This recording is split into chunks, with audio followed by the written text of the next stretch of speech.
Hi, I'm Beaux. Did you know I can get to the Google Meets without my teacher there? I'll explain.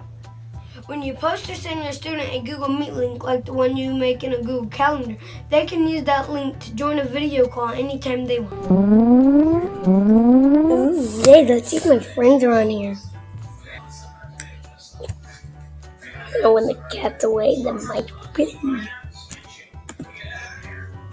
See if my friends join.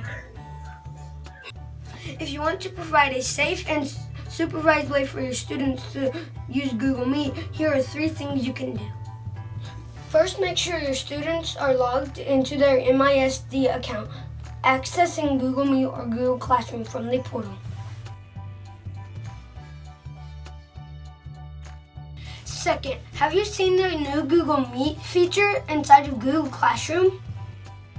It lets teachers create a unique Google Meet link for each of their Google Classroom classes.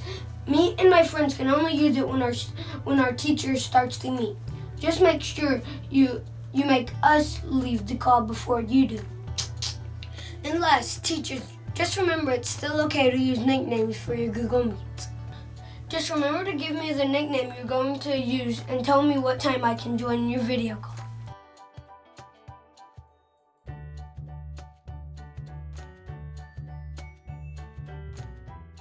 If you have any questions, watch this video, or even better, talk to an instructional technology coach. Bye!